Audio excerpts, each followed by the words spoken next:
Hello,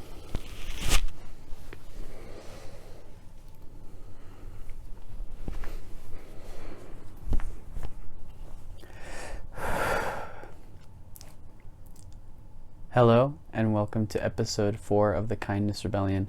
I'm really excited to share this episode with you. It was with Nan Seymour, a poet and activist who I met when I went to the rally to save the Great Salt Lake.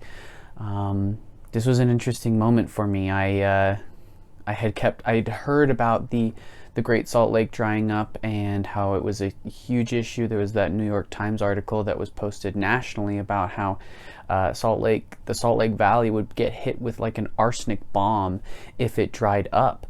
And I felt very passionate about this issue. And I remember the day that the rally was happening.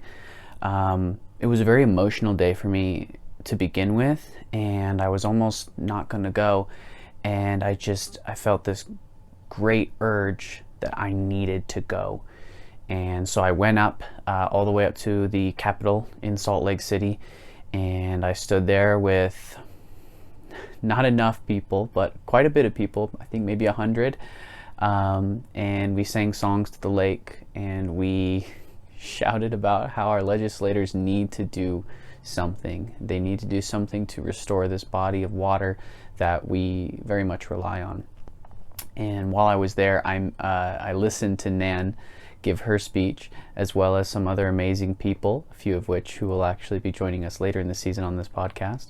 But Nan really, really spoke to me. There was a power in her words, and there was an obvious love and caring for not just the lake, but all of the organisms and ecosystems surrounding it. And one of the most important things that she said was how the lake was the heart of our ecosystem. It wasn't just some piece of it. It wasn't some side story. It is the heart of our ecosystem, and we need to protect her.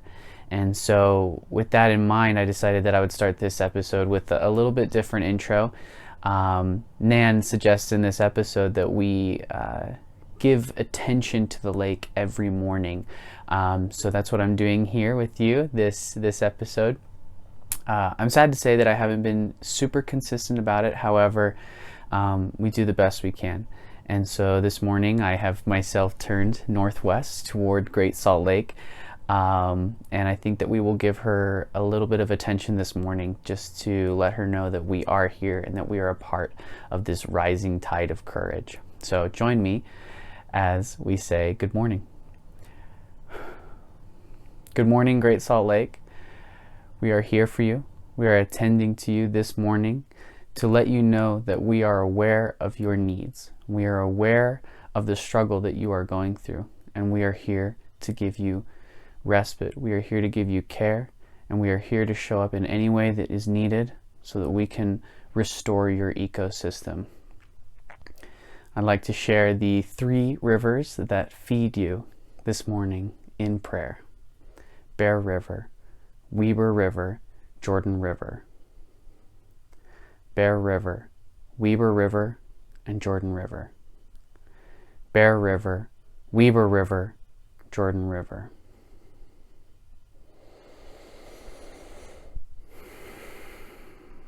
Your great intelligence calls to all of us, and we are aware that you are the heart of this ecosystem. We will do whatever we can to preserve you.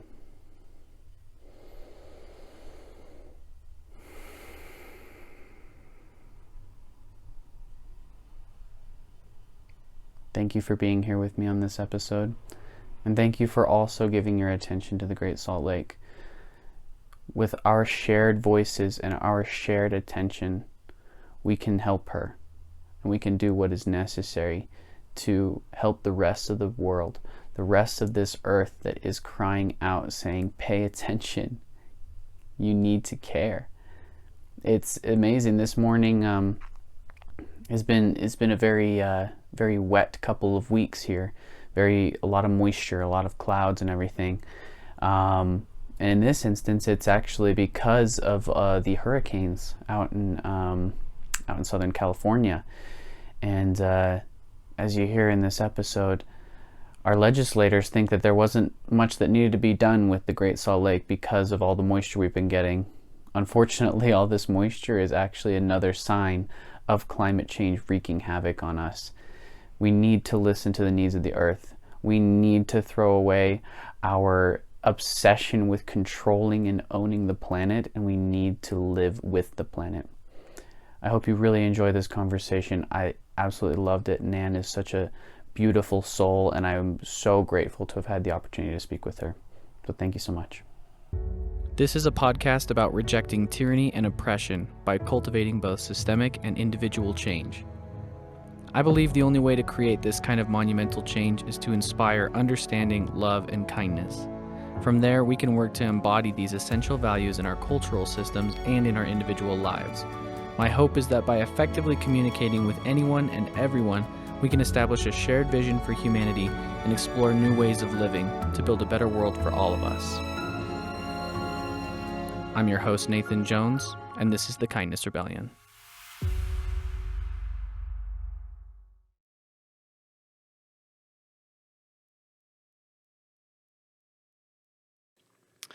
Hey, Nan. Thank you so much for coming on to the Kindness Rebellion. I really appreciate you giving me the opportunity to come into your beautiful home and talk about some very important stuff like the lake and poetry and honesty and beauty. And I wanted to say that I really love all of your activism and all of your efforts. And I kind of mentioned this to you before, but a lot of people just really feel like your power and your truth and how it just really affects a lot of us. And so it's been an awesome opportunity to be able to get to know you a little bit. So thank you so much for being on. I'm really glad to be here with you. Awesome. Yeah, I appreciate it. So I think where I'd love to get started is just kind of getting to know a little bit more about you personally and how you kind of came to this, how you came on this journey of activism and really caring about nature and the lake. Can you kind of tell me a little bit about your history and I guess how you got here? Well, I grew up in the lake bed, I like to say. So we moved here when I was 7. And I was lucky enough to grow up. I'm 57. Well, I'll be 57 this year. And I was lucky enough to grow up in a time where even in the valley, it was wild behind my backyard. And my backyard was a scrub oak forest. And it was before computers, really. So I grew up outside, and I grew up in a company of trees. I also grew up in the culture of apathy and disdain for Great Salt Lake. We never went there. I only heard that it was stinky and buggy. And, so I grew up loving outside, especially trees. And I think I was just connected to the earth and everything that's real. Because of that immense good fortune to grow up in that way. And also, I guess, through poetry, because poetry is a call to pay attention. And so poetry always draws me back to those kind of relational ways of being with life. I like that. Yeah. Oh, that's beautiful. And thank you for sharing that. I think one of the things that I kind of caught right away is that apathy and disdain that you mentioned, I guess, for the lake, because I wonder if that's kind of what we've been running into a little bit is, as I have been very annoyed at a lot of my friends and family for just seeming like they don't give a shit. I'm like, why don't you care? Why don't you understand? And I guess in your opinion, do you feel it kind of is, I guess, what is your opinion on that? Like, why do you feel like there isn't enough emotion and intention towards the lake? It's such an important question. So I think that has been the prevailing culture. We could go a lot of layers deep on this. Let's do it. Let's do it. Let's just get right into it. It's been the prevailing culture because of capitalism, because we had designated the lake as wastewater. It was deemed wastewater even legally. So any water that reached the lake, was wasted. Really? Yeah. And so, of course, it was almost like a self-fulfilling prophecy because of this eagerness to extract and frankly exploit water before it got to the terminal basin that doesn't provide fish, and so it was just treated as worthless. And then also we kind of created a sacrifice zone in terms of putting all of our toxic industry out there, our dumps, our prison, even recently. Wow. You know, so if you look at the lake and you look at like how we treated it in the last 40 to 50 years, now there was an era before that where even like the settler colonialist treated the lake with respect. So the like original pioneers and then the people who built the beautiful salt air that we know historically, including my grandmother who went Oh, out wow. there to dance and to swim, and my mother who floated in the lake when she was 9. She's 80 now. So there was a time when the lake was held was understood to be beautiful, even as harsh as it is. It is like a harsh environment, but it is extremely beautiful. But by the time I was growing up in the 70s and 80s, that culture had faded, and the culture that I call the culture of apathy and disdain was prevalent. And I think that had everything to do with extraction and making money and trying to organize to, you know, just frankly exploit what we call resources, which Yeah. are actually lives, Yeah. rivers and lakes. And so, but you know, even from a human perspective, you can look at what we did. We lined the lake with everything we didn't want, and so that also has a lot to do with racism and white supremacy. And you know, we could go in. Like I said, it's so layered. Yeah. But that's absolutely the way I grew up, and so I grew up like a lot of people, not noticing or caring as much as I cared about the living world. I didn't look to the West. Yeah. And I loved birds. I grew up loving birds because my grandparents lived on the Snake River close to Yellowstone Park. And so very young, I don't remember when I didn't know about like American white pelicans, great blue herons, sandhill cranes. Like they were like the friends of my childhood. But it was every summer we went up there, we drove north to see them and be with them. And I never even looked to the left when we were on I-15 and thought, oh, because I didn't know. I didn't know Yeah. their nesting grounds are right here. This lake is essential to every bird I just named and over 300 other species. Wow. And I just grew up unwitting. So if, you know, if I, a bird-loving child, had no clue about the lake, you know, I just think that that's exponential if you look at how it was for most people. Yeah. I think there's interesting exceptions in the lake loving community. I noticed that quite a few people are there. They came here from Great Lakes states, Oh, okay. and it's really kind of fun because they have a culture of absolute appreciation for Great Salt Lake, and they're confused by this culture of apathy that we Yeah. have. They're like, well, there's a lake and it's great, so we're here fighting for it. And they're not at all like, they're not stuck in the thing that you're talking about Yeah. that annoys you when you talk to your friends. It's like, why don't we care? Well, it's cultural. And I think the heart of what you and I are talking about today is that's good news because we can change culture. Yes. Everyone can impact culture. So you don't have to be a lawmaker. You don't have to have a specific amount of power. You can change culture with your language, with your attention, with what you call forth from community. And so that's one of my great points of like hope is that power is in our hands. I love that. Yeah, thank you for sharing that because I definitely see exactly what you're saying. Where, you know, if there isn't some commodity to be extracted from it, then we, as a culture, really deem it worthless, right? Exactly. And I didn't realize that it's actually just been treated as like essentially like our waste bin. I didn't Yeah. realize that. That's Yeah. that's even more heartbreaking. It is heartbreaking. And- It's profoundly heartbreaking. Yeah, and it even speaks more to the fact that we are totally disconnected from the fact that, you know, everything is connected, and Right. and we're disconnected from the fact of just how connected we are to the lake and to the land itself. Yeah. Which is also kind of, I think, a cultural barrier that we're trying Totally. to overcome there as well. And I really love that you kind of gave us that sense of hope that there is something that we can change outside of the legislature, which we'll definitely get into more detail about that too. But just the idea that like there is something that we can do, some action that we can take, and it feels like it's about changing our perspectives, changing our hearts and our minds in that way. Totally. Can you actually speak more to what that change might look like to you? What kinds of conversations we should be having, or maybe new perspectives people could be taking on? Yeah, I love the things you're asking about.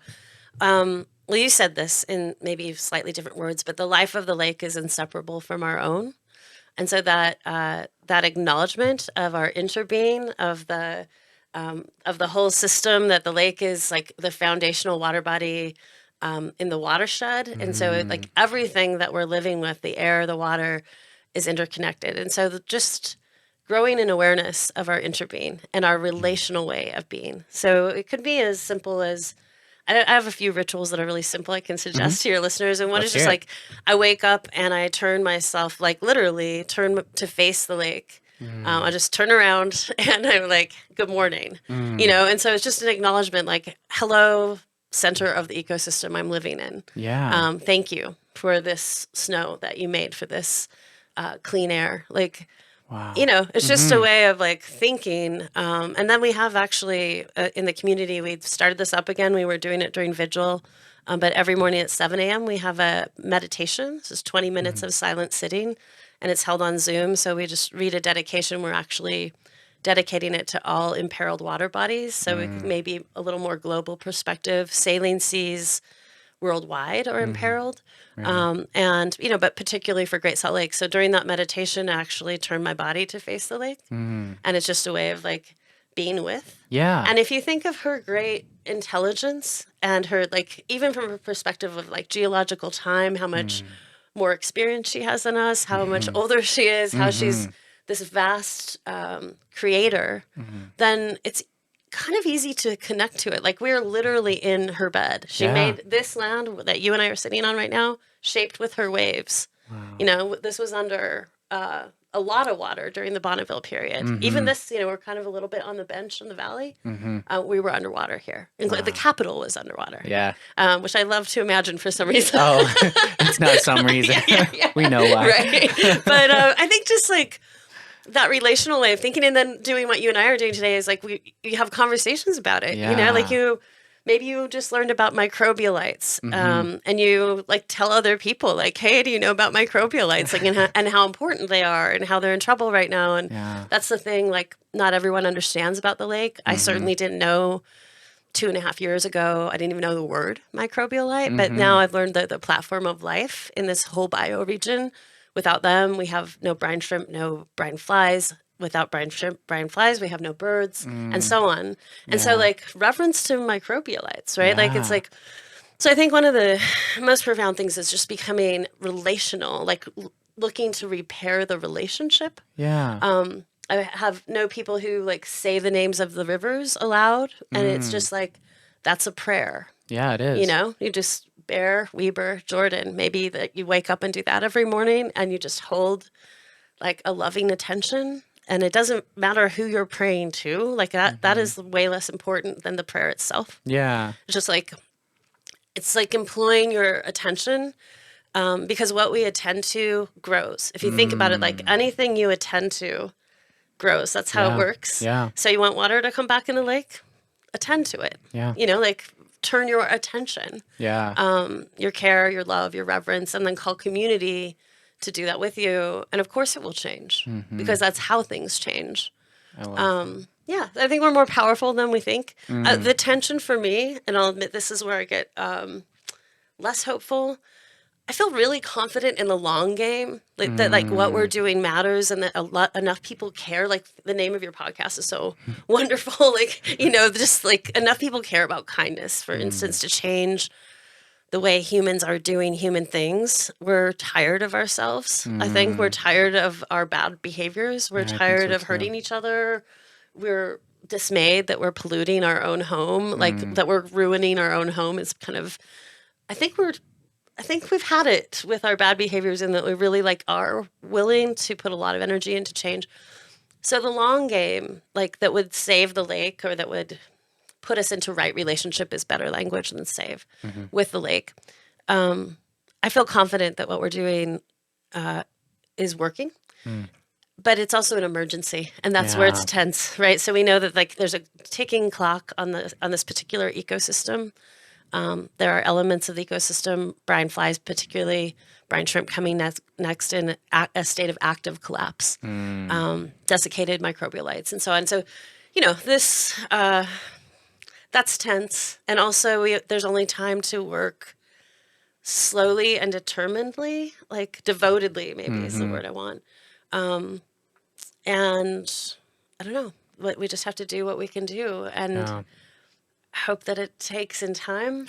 And even if it doesn't take in time to save this particular ecosystem, we will have moved that many steps in the right direction. So our efforts wouldn't be wasted. It's not a mistake to do the things you and I are doing, Yeah. that your listeners are doing. But yeah, I would like it to be in time. I think that's the terrifying piece, right? It's the terrifying piece. I feel like that's kind of where people get really hung up, and I really appreciate you kind of putting together both of these like spaces where it's about tending to it more, attending to these issues more, because I do agree. I agree that if we can attend to these issues more and give our conscious effort towards it, we will see meaningful change occur. Yeah. And I know that like a lot of the reasons that people are hesitant to even really try and make any sort of real attention is because they just think it's hopeless, unfortunately. But and yeah, I think it's because of that ticking clock that you're talking about. They think like, well, it's too late anyways. But that kind of mindset it's not going to get us anywhere closer to the goals overall. Even God forbid we fail here. Right. And so I think that's a beautiful kind of marriage of those two things. Like even if you can't take the time to make these activist rallies and reach out to your senators and things like that. Yeah. Just the conscious attention. And I love some of the things that you were saying there. Just turning towards the lake, like greeting her, and and just saying the prayer of the names of those those rivers that feed the lake. Like those are just some beautiful shifts in consciousness that I think that all of us really need right now. We need this shift in consciousness towards nature and to understand our interconnectedness to it. Exactly. Especially like with the microbial lights and the brine shrimp and the brine flies and everything like that. Right. I think we forget how fragile the ecosystem is, and yet how robust and how large. Yeah, it is, it's so right? interesting that because it is robust actually, and it's surprisingly vital, and so I don't know that I agree that it's fragile, but but it is imperiled because of the amount of harm we've done. We've done a robust amount of harm in the face of a very robust system. Yeah, that's more accurate. yeah. You're right. It's not very fragile. In fact, nature is very resilient. It is resilient, and it's imperiled, and it's in trouble, and so like what you're expressing is absolutely true. Like, you're right. It's at a threshold. Yes, and that's why it feels fragile. Like we just have been so unaware of the damage that we've been causing. At least I have. It wasn't until recently that I realized, like, holy shit! Like we are annihilating this planet. Like, and it's been putting up with our shit for too long. Yeah, it's a terrible moment, isn't it? Because I feel like as aware as I might have been. I came to this knowledge about Great Salt Lake very suddenly. Like I was very oblivious, really, for a long time. So I identify as like a latecomer to this question. It's not like I've been studying it or paying attention, but when it caught my attention, caught pretty much all of my attention. Yeah. But to your point, because I think this is so important for listeners and people in general. You don't have to keep vigil. You don't have to live at the lake like I did through the winter in response to this to make a difference. You can make a difference daily through your words, through your actions, through your consciousness. And when we organize that way, like when we tip that center, you could even think of it in terms of voting. If you made this a voting priority and let your lawmakers know that you are voting in response to the lake. The lake is your central question as a voter, and you could write to them, not even during the session, like just now, to say, hey, I'm paying attention. I'm watching what happens in terms of the lake, and this is what I'm voting in regards to. And voters are more powerful than you think you are. That's the one thing lawmakers are afraid of is their constituents. And so if you let them know, and it really just takes 15 minutes at the most. Really easy to write your lawmakers to find online who they are. I've been aware of a lot of people, including myself, who've done that for the very first time in relation to this issue. As much as we maybe cared about other things, we're like, hey, wait a minute, it's actually time to make your voice heard. So like a 3-sentence email is more powerful than you think. So if you're going to choose a little action, maybe choose that one. Yeah. Because it really is more potent than you think, particularly if your lawmaker isn't already doing right by this issue, which is most of them. Yeah, pretty much. Yeah. And I'd love to kind of move into that space because one of the things that I found really frustrating, I guess, was, you know, at the first rally back in, I think it was January, it was just right at the beginning of the legislative session, I Yeah, believe. yeah. I was really, I'll be honest, I was kind of disheartened to get out there and find like, oh, it feels like the most action I can take is to bug some guy to hope that he'll actually do something that's good for all of us, you know? Right. And so I kind of wanted to ask your Yeah. opinion and like maybe maybe dive into that a little bit. Yeah, 'Cause- like I appreciate your candor. yeah. I really do. I feel that, but I'll invite a reframe. Instead of focusing on the guy, Yeah. which is dispiriting, Yeah. in many cases. Yes. Not always, but in many cases, you can focus on using your voice. So if the most action you can take, or a meaningful action you can take, is using your voice, letting your voice be heard on behalf of the lake. Just think of how that's a reframe. Yeah. So just to employ the power of your own voice and to let the lake help you. And when I speak for the lake or about the lake, I really do find the lake in my consciousness and I ask for her help. Yeah. Because she's busy fighting for her own life. And she'll help you. And just, you know, it's true, one voice, that's not too powerful. But the collective voices and being part of the collective is immensely powerful. So if you need to have friends to make it feel like something, find 3 friends and the 4 of you get together for 15 minutes and write to the lawmakers at the same time, press send together, and then have a little like celebration. Yeah. It's like a nice reframe, isn't it? It's That like we did a is. lot of that kind of hosting online, just an hour of I call it narrative encouragement, or you know, just encouragement to write the lawmakers, and then we would press send at the end, or people weren't ready to press send. I would just say, look, because this motivates me. I like to work in community. I would say, look, after you press send, write me and tell me that you did. Yeah. And they would write me the next day, and they would send me the responses they got back. And it was like, so it became like a community thing, and way more Yes. interesting than a lonely person writing an email. Right. Like, That sounds like it's another part of the culture shift that's needed, right? Yeah. Because I think what my original frame was very much like individualist. It was just like, see, I'm just trying to get one guy to care about like Right. this big issue, and I'm thinking it's just me trying to.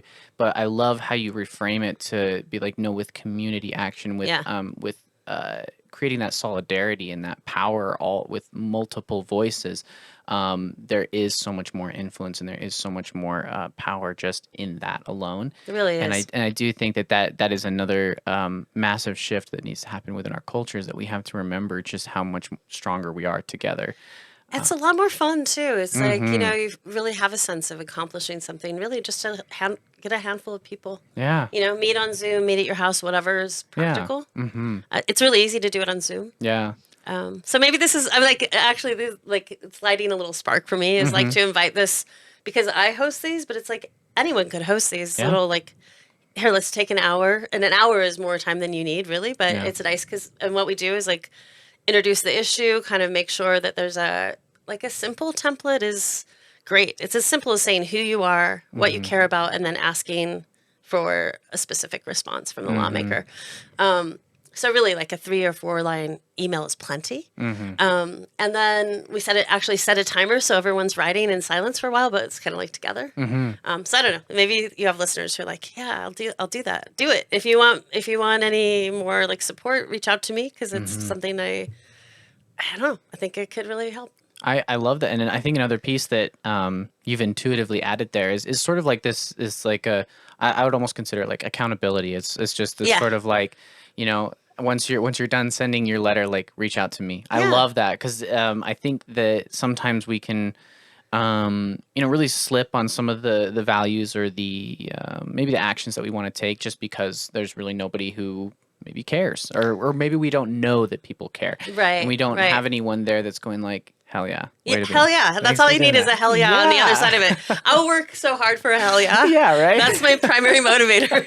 So I think identifying that, because I think a lot of people are like us, where the hell yeah really means something. It's like you be a person who provides a hell yeah for other people, and then ask someone to provide it for you. Yeah. Like, but we really can go a long distance with that kind of encouragement. I agree. Yeah. That's awesome. Thank you so much for sharing Yeah, those techniques. yeah. and I those feel like I motivations. learned some things from that. That's good. Yeah. I love that. And I kind of to kind of go further into just how political action works with these kinds of solutions that we're looking for. I hate to, maybe I'm just needing you to reframe a lot of things for me today. That's fine, yeah. Because one of the things that I'm also very skeptical about Right. is how our political system is really owned and controlled and dominated by capital. It is Yeah. owned and controlled by businesses.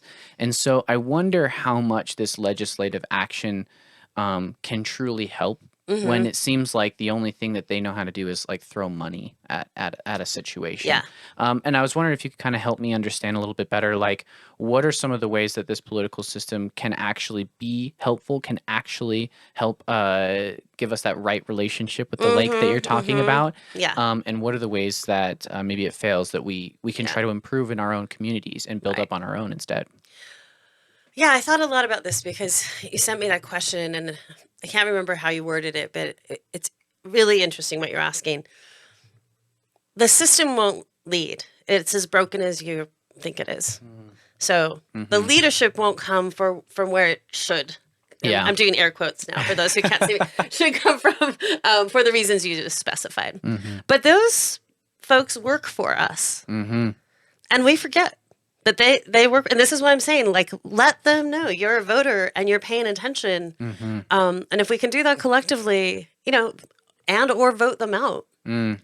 Let this be the issue. Let it be nonpartisan. Yeah. Step over every other divide we've ever had. Yeah. We could step over every other divide we've ever had because a great mother is dying or we're about to lose our home. Like we're at this, it's the opportunity of this terrible threshold, right? We're all about to lose our home. Or, if you relate to this as I do, it's like a great mother is dying. So what are you going to do? You can show up and forget your differences. So let's forget our differences and show up.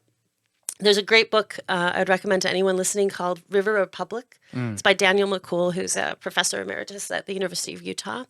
And what it details is the restoration of rivers nationwide. And it's about a decade of river restoration. It's really heartening if you're feeling low. It's a great read. Okay, because great. you will read about success stories of people who have caused rivers to be restored. The people who make it happen, Daniel calls instigators. And I like both the term and the definition. So instigators are ordinary, this part makes me cry every time, ordinary broken-hearted people who show up. They're people without traditional forms of power. They're not people who are wealthy or in political office. Instigators make it happen. So instigators show up with their broken heart. They dedicate their broken heart to the river or to the lake, right? And they show up persistently over time. They're devoted. And when they first show up, they're belittled and made fun of.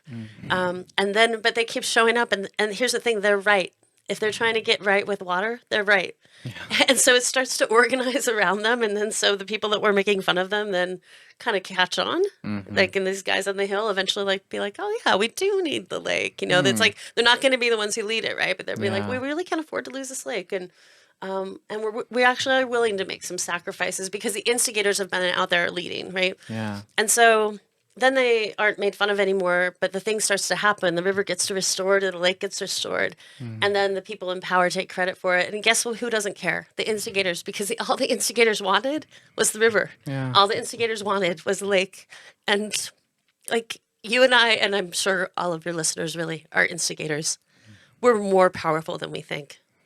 And we are also how it gets done, right?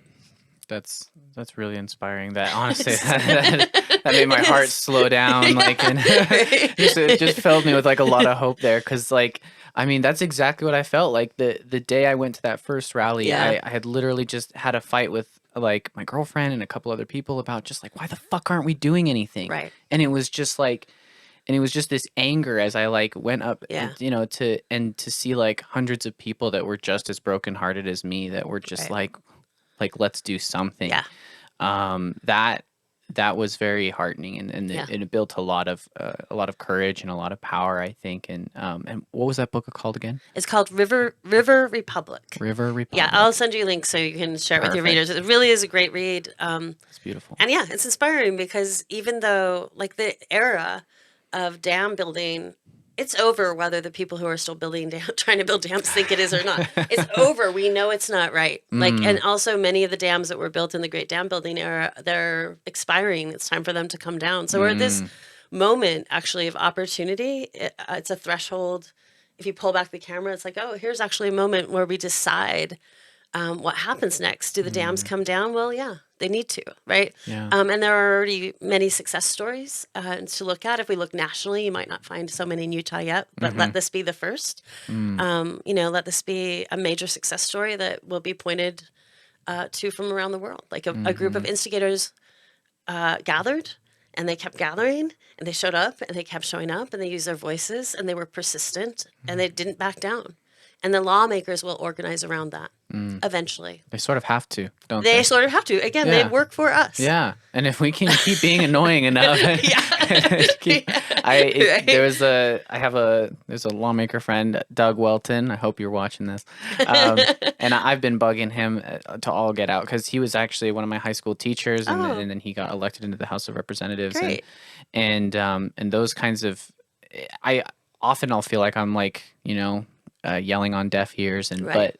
but I think it does reach them. It's sort of like those intentions and conversations towards the lake. I think it's working in the same space, right? If we can just keep whittling them down, reminding them that they work for us, then hopefully we'll see the action that Well, we they really need to learn from somebody, frankly. Like they're not so those of us using our voices, that's where the learning, it's going to come from the margins. The wisdom is not in the center at the moment, right? Like, so it's going to, problems won't ever be solved at the same frequency they're created. So if you feel like you're a person working on a different frequency or a less acknowledged frequency, good. Right? Yeah. Because you're actually going to come in at the level that will create something new, that will build something new. It's not going to happen. Yeah. And the regular channels. I think about the idea of channels all the time when I'm thinking about the lake, because I think the lake herself is operating on so many channels we barely understand. This great intelligence, but she's not calling in directly to capitalism. Right? Exactly. It's not. That's not where the healthy conversation is, right? Because she's too smart to bother. But she's talking to you, because you're here. She's talking to me, right? And anyone who's bothering to listen to this, she's talking to you right now. Interesting, right? Yeah. And so pretty powerful, actually. We're actually in a more powerful team than we think. Because going back to what you said before, life is incredibly robust and surprising, and we barely understand it. But life leans so vigorously towards life, right? It really does. Yeah. It has to keep perpetuating. And we're on that, we're in sync with that. Yeah. I don't want to make it binary and say we're on that team, because this is part of it. It has to become less binary. Yeah, you're right. Right? We really need to work in a queer way. And you had asked a question about like what's in our way, or what are some of the obstacles. And I think one of the things that's most in our way is binary thinking. Another way to name that is a fear of queerness. This needs to come from really creative places, not black and white thinking. I agree. I think that's and kind of to speak to that principle as well, is we need to stop thinking about like, okay, we need to join nature's team. It's like, we are nature. Yes. And I think that's kind of what was resonating with me. Is like, is so glad you said it like that. Yeah, coming in line with that frequency. I really, really loved how you said like the lake is like speaking to us and working through us, because when I think about it that way, it really does help. It does help me. It does help me feel like, okay, like even if maybe my social circle doesn't understand or isn't on board with me, I'm not alone. And totally, you're not. And of course I'm not alone, because I'm here with you right now, right? But I just like that. That feeling is very very palpable for me, and it's pretty tangible for me too. And I get a lot from it. I want to share this meditation that's come through for me in these morning meditations, and it may be a little. I'm going to share it anyway. I just feel compelled to. It's Sweet. It's like the idea of an in-breath and an out-breath being, you can start with the idea of being like water within, water without. And it's like if you're sitting with the lake, it's really two water bodies are in conversation, right? So water within, water without is one idea. But an idea that grew for me is like to try to kind of imagine myself the same size as Great Salt Lake. So we're like siblings. Yeah. Like siblings maybe like curled up together. And once I have that image in my head, then it's like the in-breath and out-breath is like an exchange of tide. And the tide is a tide of rising courage. Yeah. So I had just like this mantra, like, I receive your courage, I offer mine in return. I receive your courage, I offer mine in return. And that's like it's just like this gently swinging door between me and the lake, you know, where Yeah. it's like a tide rolling in and out. And the whole time the courage is rising. And I feel like in a meditative space, I really am offering what courage I have towards the lake and also definitely receiving. So I don't, just like those kinds of images or ways of being, I think to like sit with that Yeah. and let it nourish you, like let it give you some fortitude for Yeah. the showing up in the world, which is so hard, it's Yeah. like, It really is. it really is. This is brave work. The work you're doing is really brave work. And, look, like you schlepped all this equipment here and you like, there's a lot of labor and the labor is love. Like it's a labor born of love. And so just to recognize it and to know that when your labor is born of love and you're doing things on purpose, you will be supported. Like you are supported already inherently by the earth, by the lake, by life. Yeah. I love that. Yeah. That was absolutely beautiful. It actually gave me chills, like just thinking about it, because I guess I'll open up too. It was actually a couple weeks before that first rally. I had taken psilocybin mushrooms to just kind of get some just really courage and inspiration, and one of the things that that was I guess said to me was this act. It was actually a rising tide of courage. It was Really? those same Oh. same words. That's amazing. Yeah, it was so that kind of like really got Wow. me just barely, but and it was just really, really powerful, and it's kind of what was pushing me to just like to show up more. Right. And that was kind of something that it kept telling me was just like have confidence, have Yeah. like just know that what you're doing is is right. Like you're trying to work through love. Yeah. And so I really appreciate you Yeah, sharing that, because yeah. it really resonated with me just barely. And so Yeah. and goddamn, you clearly are a poet. Very, very, very, very well spoken, very Thanks. beautiful, and I really Thanks. appreciate that, because I think that is what we really need to start feeling and seeing more of, right? Is just like our interconnectedness with all things, with each other, with life, with the lake, everything. Yeah. Because that's how we're going to draw that courage. We're going to draw that power, really, to make Exactly. the changes that we absolutely need. I think it's really there for us. That's beautiful. Yeah. And kind of just to sort of move more in line with sort of like your poetry and your activism and how they kind of influence each other. Yeah. It seems a little obvious to me, because like Yeah. your activism is just your beautiful heart and your desire for truth That's kind. and goodness, and then your poetry seems to be like like an outlet for that, I guess, or an expression. But I guess how would you see those two interacting? And Yeah. and I how like do those that work for question you? so much. Well, the poetry and the activism are inseparable to me. So, and it goes back to that first idea that it's just me paying attention. But it really is me paying attention, like training my attention. So I feel like the most important part of writing is walking around the world as a writer. And what I mean by that is like you're paying attention. So when you notice something that's interesting or beautiful, like we're just looking out the window and there's a squirrel nest high in that curly tree, right? Oh, I see it. Yeah, right. And so it's like, okay, I see it, but then I let my attention underline it, or like I sometimes feel like it's like if I had like a gold pen, it's like I'm tracing it, so I can have it again later. So I can bring it. It's like I'm putting it in a resource, like a basket. Maybe you could call like beauty or truth. And grief would go in there too. Like, so, you're counting the bodies of birds on the shoreline. I pay some particular attention to the detail, like what is their posture? What is the water like around them? What kind of bird is that? If I know they happen to be grebes, the ones I was counting. And I'm saying that because I'm using that example because I don't mean just things that we traditionally think of as beautiful, but I mean like evidence of life, diversity, interests, like anything. If I want to have it as a writer, then I'm going to attend to it in a certain way. And that is the same attention. It's relational attention. Yeah. there's some kind of I love you in it. Yeah. You know, Yeah. that's like the underlying energy of it. Mm-hmm. But it's like, oh, I'm pausing long enough to take it in, or I'm pausing long enough to listen to see if the lake has something to say. Mm-hmm. I am maybe also humble before the thing. Like I'm trying to get into a posture of humility. Mm.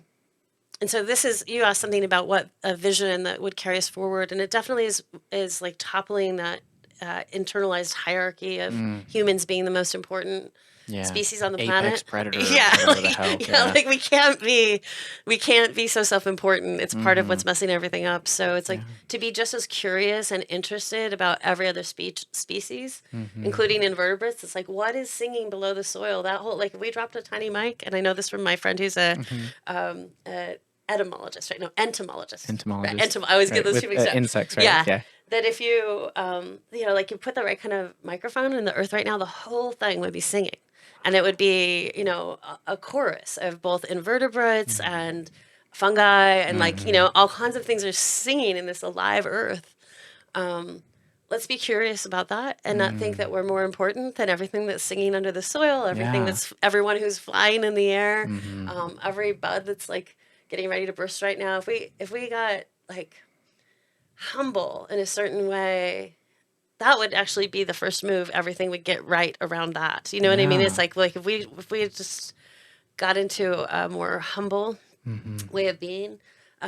A beautiful example I'll give, because this just moves me so much. And it's also a great resource for your listeners. There's a wildlife photographer named Marianne Karen, and she photographs birds at Great Salt Lake. The most amazing photos you've ever seen. I'll make sure you have the link or the follow. But I've watched her in action, and this is how she does it. She spends hours on her belly on the shoreline so that she is not looking down at the birds, but at the water level, at the bird eye level. And when you Yeah. see the photos, you can see that this is a posture of great empathy. Yeah. Like even the photos grow your empathy. And it's such a different thing than looking down. Yeah. Right? So she's in the most humble posture possible. I also saw her trying to take a photo, like just fall to her knees and walk on her knees so as not to scare the birds or flush them out. Right? So she's just like walking on her knees. And I'm like, this is the way to be. Right? Yeah. And it's like, I don't know, it's physical. There's an embodied element to this. And that's why I actually talk so much about like turning your heart and face to the lake. And I mean it like we did at the rally. If you're gonna acknowledge the lake, let's not only look at each other, let's actually like figure out where she is. Like Yeah. and bring her into the conversation. That's why I have this little altar here. Like this is actually water from Great Salt Lake. Oh, beautiful. And oolitic sand and some bird bones. And it's just like, let's be with. Let's be with. And that's what witnessing is. And all of these things we're talking about are acts of witnessing, which is just another form of love, but it's kind of a skillful, it's skillful and also something that takes practice to do well. But anyone can do it. Yeah. Anyone can do it. I love that. And I Yeah. can see how that translates into your activism, that attention, that attending, and Right. and I think what I really liked about that is I'm pretty new to any sort of concept of poetry. And in fact, your book is my first like poetry book that I've ever really? purchased. Yeah. That's really tender. Yeah. That makes me happy. I've always thought that, that it was just like kind of pondering or even like reactive in a way. But I think when I'm listening to you speak about it, it really does feel more present and more like attending to. Yeah. And if anything, you may, kind of pull things up later on and try to draw from that. But I love hearing you like talk about just like the attention that you give to it and how that builds that humility, that equality with everything that you're trying to write about and think about and care about.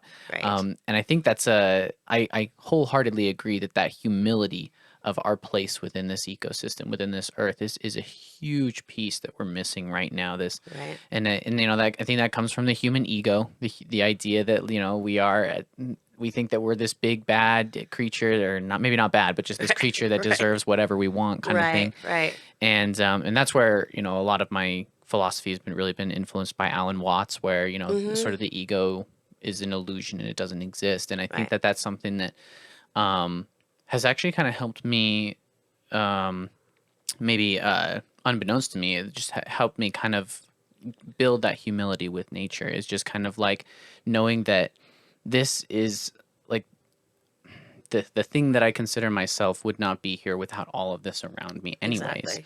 And so I think if more people can kind of really comprehend that and Right. have that, I love how you said that curiosity, Yeah. just about nature, and really having that reverence and humility for all of the interrelated parts that make it so beautiful and vast and expansive. I think we can have we can build like these beautiful worlds and systems and cultures and technologies that are totally they're totally aware of that Right. interconnectedness and just can help us really grow in that sense. And I think that's kind of what that question about I guess like our politics was really influenced by, is I'm Right. like, can they really get that sort of interconnectedness? Like it seems like they try to separate themselves Right. in those capital halls and everything Yeah. like that. Yeah. I wonder how different it would be if they were meeting out on the lake every day. That's a really interesting question. Wouldn't that be amazing? I was there the first year when they flew over in those Black Hawk helicopters, and I was glad that they, a lot of people had things to say about that, but I was glad that they were even looking, Yeah.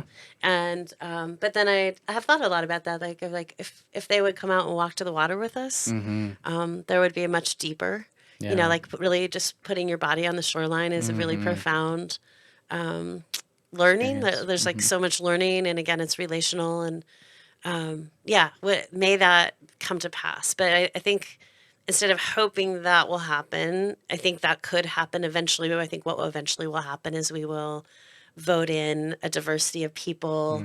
That this will take time, and we don't have a lot of time, so we really have to lead. We have to leave from, you could call it an engaged citizenry, that perspective that you and I have been talking about as instigators. The instigators will need to take the lead. Yeah. And we will need to not despair when they are slow in following it, because they're going to keep stumbling around. But some things are happening. Some good things have happened. I want to say that the donation of water from the LDS Church is something that has That's a big given deal. me a lot of hope. It's only 2% of what we need, but it's also a significant donation and a lead. So it's the first donation of actual water to the lake, and it shows some real leadership that could be followed, and others, may it be so. May that like open a floodgate of Yeah. people who do have water rights, giving them to the lake, people funding the purchase of water rights. That's all. That door is open now, Yeah. and they walked through it and showed that it could be walked through. And so, that could be, Yeah, I'm glad you brought that up. yeah. That I've had a checkered past myself with the LDS Church, and when I heard that, it was very promising, and I was Yeah. actually happy. I was very happy to hear that, and I love like what you said, where it's this show of leadership and Yeah. hoping that more people are paying more attention to it. So. I do think that was a beautiful offering, and although we need a lot more, it was a Right. great first step. It was a great first step. It was. It was. And so I love that. And that kind of brings me to some of my other questions, is just trying to get people on the same page as to like, what are the most pressing needs for the lake? And like what would need to be done to sort of restore and build that right relationship that Right. you're talking about? Well, I'll name, we need water. So, but having named that there's a capacity to receive water, and that donation happened, we just need a lot more of that, 50 times that, and we'll be at a neutral. So just to, we got to keep going. Great start. Let's keep going. So there's that. We really need to articulate a lake level goal. We missed that opportunity this session. That was Yeah. a dispiriting moment. But there's another session coming, and that lake level goal of the one that was put forward was 4,198 feet, which is it was 9 feet above the water level at the time. So I think just naming that and actually like articulating it and envisioning it when we walk out to the lake. Look 9 feet up. It's taller than me by Yeah, ways, right? yeah. I had my friend Jamie Butler, who's a scientist, actually like hold a walking 9 foot. pole. Oh, I have yeah. a photo of this, so you can at the 9-foot level, so you could just like look and say, okay, We need we need that much more water. It's significant. Yeah, But if we don't articulate the goal, of course, we have nothing to work towards, and that should not be partisan, although it was treated as partisan issue this time around. But so again, the engaged citizenry, the instigators need to demand the goal. That goal needs to be named. We need something to work towards. 4,198 feet is a bare minimum level of viability, sustainability. So you could round it up and say 4,200 if you find the number 4,198 hard to remember. Gotcha. Or you could tattoo the number 4,198 on your arm as a prayer. I think Sounds some people great. have already done that. It's great. I like that. Yeah, I do too. So we need that goal. We need that goal articulated.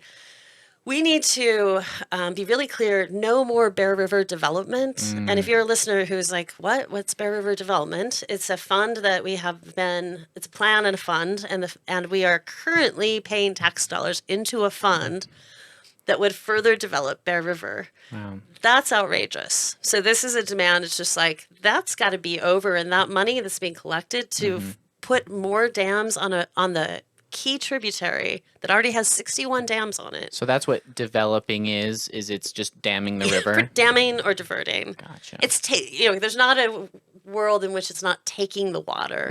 So of course there's no ethical Bear River development in this era. That's over. So why are we still collecting money for it or pretending like we're going to do it? That's suspicious. Yeah, and it just definitely. needs to be like called out. Yeah. And that money needs to be reallocated towards Great Salt Lake water rights. I see. Huge opportunity. There was a bill that was presented by Utah River Council specifically asking for that. And it got kind of like stashed away in committee. They didn't even want to talk about it. And so that's going to come back around. And this is something we need to focus on. No Bear River development. That articulated goal, more water to the lake in any way we can get it to the lake. And then it's just, organizing around right relationship with water, including transparent water reporting. Yeah. So some of the bills were about obfuscating reporting. Some of the bills that didn't pass would have made water reporting more transparent. And we've got to be really clear and demand, like this should just be something demanded. There's no hiding this information. Of course, that's working against Of course. everything that we need to do. So I think, there was one I saw. It was literally just trying to get golf courses to transparently report on their water usage, and that got stalled. right. And That example is really profound because just like there was even, I don't know, one of the stallers I think said something like, it might hurt their feelings. Like we're so worried about the feelings of golf courses. Well, of course we're worried about the feelings of people who are profiting from exploiting water. oh my god. Right. Yeah. Right. So, yeah, cue the eye roll, but basically, no, so I think becoming conversant in water policy to the degree, like if you're listening to this and you're like, hey, I want to know more about this, HEAL Utah, HEAL, they are great at teaching people, activating people. You can be a citizen lobbyist on the Hill. Like there are entry points, ways to learn, community that will teach you how to talk about water policy. And maybe this is just an era where all of us who care need to learn the basics. That's why Red River Republic is a good teacher about water policy. 2 years ago, I didn't know anything about water policy, but I just okay, I'm a citizen who cares, so I better learn a few things. Yeah. And you can learn with friends and, I don't know, be people who talk about water policy. And it's an important thing to learn. Like I think some people might be, bored by any talk of policy or anything like that. But like that's something I've been kind of cognizant of lately is like I don't even know how cities develop access to water. I don't even know like if any sort of thing collapsed our infrastructure, like I wouldn't know where to get like healthy, clean water and get it to people. Like Exactly. I think that's something that that we really take for granted, and especially where we're in this this crisis, Right.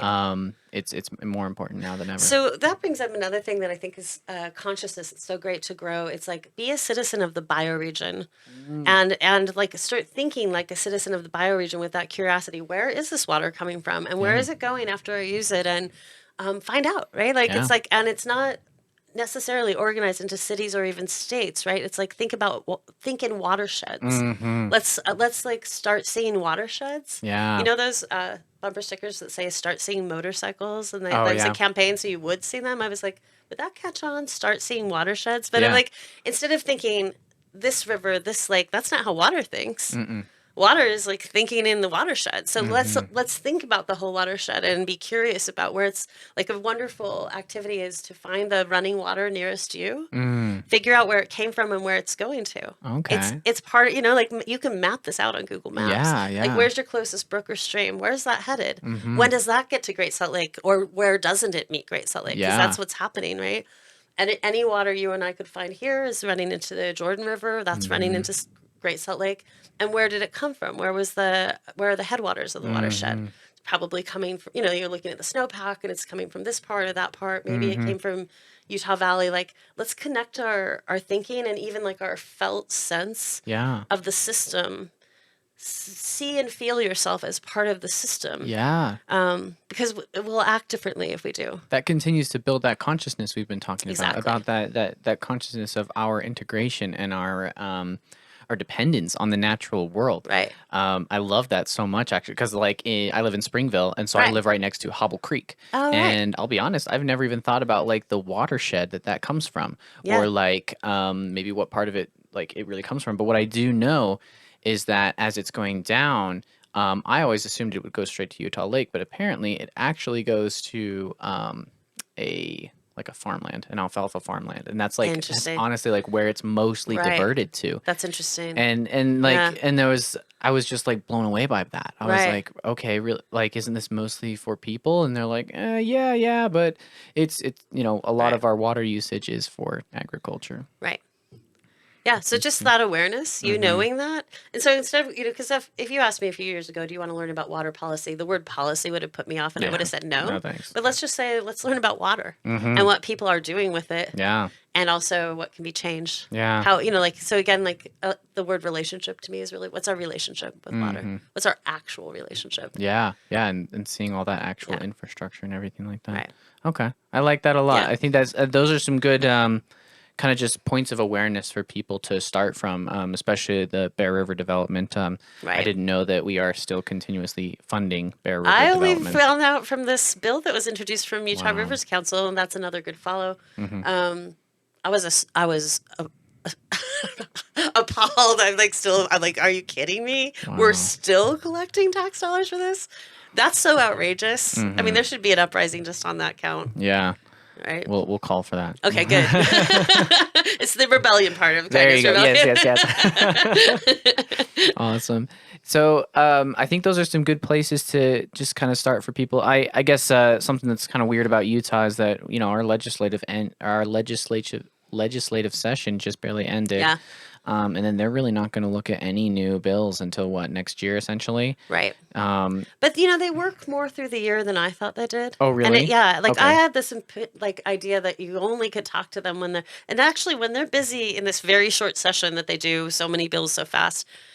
That might not even be the primary time to talk to them. Like, start creating a relationship now. Write to them now. They're working for you now. They're your lawmaker all year. Yeah. So maybe they're not checking their email as often or whatever, but they should be hearing from us. And actually, it can be relational also, instead of just like reactionary during the session. Okay. Just write to them, tell them what you're learning. But you just learned, wow, I just learned that we're still collecting money for Bear River development. I'm concerned about that. Yeah. And I realize the session is over, but another one's coming, and I want you to know this is a primary concern. That could be an email that someone sends today. Perfect. Or we all send today. Yeah. Right? So isn't that interesting? The idea that you could write to them through, like, for some reason in my own mind, that wasn't possible, but I'm like, oh, their emails are still there. Yeah, they're still accessible, right? Yeah, right. Like, I sort of thought the exact same thing. Send them a postcard every week for 52 weeks. Like, why not, right? And the governor too, right? To the governor as well. And there's a very easy portal if you Google Governor Cox. There are easy ways to contact these folks, and you can contact them multiple ways. So you could be sending emails. And with the leisure of time that we have before the next session, send them a postcard every week. Okay. Send them a postcard with Great Salt Lake on it. Yeah, I like that. Let those things pile up so that their consciousness has a chance to shift instead of just this reactionary moment where they're working so hard so fast. Right? Yeah, I love that. Right? I had no idea. I thought that it was really just like as soon as the legislative session ended, they pretty much just like stopped paying attention to anything and They're And not, weren't really of responsive course, or they're not anything? meeting with the frequency, but they are Yeah. meeting, and they are, They're they're still your legislators. lawmakers, Yeah, right? yeah. right? Okay. Right. Good to know. 'Cause, Yeah, interesting, I'll be right? sure And to the keep holding them governor's, accountable. the governor's on call all year, so Yes. write to the governor Mhm. every day if you want. Okay, I love Why that. not? I think that's a good call to action. That's really something I'm trying to focus on with this season. Is Great. we can talk about a lot of these things, but I really like these calls to action to kind of help people feel like they are more empowered. And one of the things we've been talking about on this episode is building that empowerment within your community and building great. that community action so that you have that solidarity, that accountability, Right. and just that swell of courage and power there. Swell of courage. I love that. Yeah, Yeah. awesome. Awesome. Well, I think we're gonna kind of wrap up this episode Okay, here. And yeah. Nan, thank you so much for Such a everything. pleasure. This was an awesome episode. I really Yeah. appreciate your time. We'll definitely have to have another episode, especially as we kind of. And I would just love to keep in touch with you, honestly, and same. and Yeah. keep up on everything we can be doing for our Great Salt Lake and the entire ecosystem as Yeah. well, because I think there's a lot that has to be done, right? Yeah, definitely. I think going out, I just want to underline because I'm really moved that the words "the rising tide of courage" came to us independently. Maybe you'll call this episode "the rising tide of courage." I definitely will. Yeah. But I I will. just I'm really moved by that, and that tells you, how the lake is working on these other frequencies, and we're part of that. Yeah. We belong to the earth. We belong to the lake. Our worth is not for sale. It's inherent. And I think those are the things I want to say going out, that if we just understand that that's how it really is, and we insist on organizing around that, we'll change things. I agree. I love that. Would you actually mind leading us out by reading your poem Oh, that yeah, we I'd have love set up to right read here? this so I much. thought that'd This be is a beautiful. proclamation. This has been read aloud to the lake many times by many people, but yeah, I'll totally read it. It's called "The Earth-Given Rights of a Great Water Body." It's a direct address. Great Salt Lake, we proclaim your rights. We uphold your right to echo the heavens. We hallow your right to swallow the sky.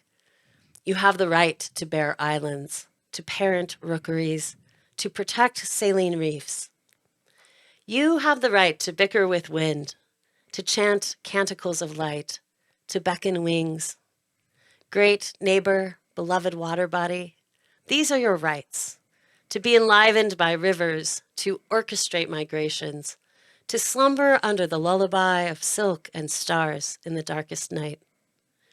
We avow your right to change your mind, alter your imprint, refine your design. We confirm your right to flourish. We proclaim your right to more time. Beautiful. Thanks. Thanks, Nan. Wow, what an amazing conversation.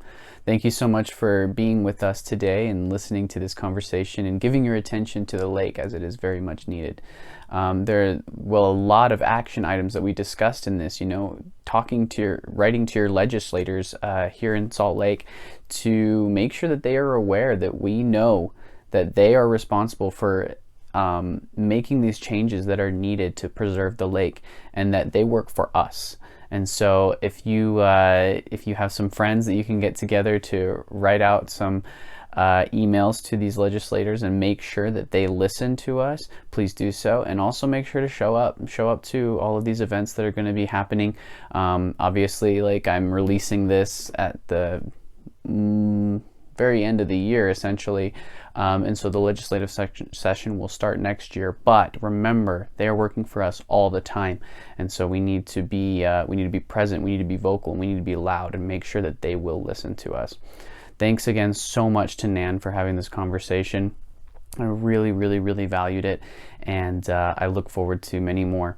So make sure to like, share, and subscribe. Also leave some comments. Let's talk about this and keep momentum growing, because despite what the legislators think, just because we had a lot of snowpack this year does not mean that the lake is totally saved. We need to stop diverting water from all of these different river sources, River, Weber, and Jordan, and we need to ensure that the Great Salt Lake has all of the resources that she needs and the safety that she needs to help preserve us. So remember that we are all interconnected, and that nature is just as reliant on us as we are on her. So please make sure to give your attention to nature. Remember that you are a part of nature, and And I think that that alone can help build the momentum for this change that we really need. Thank you so much.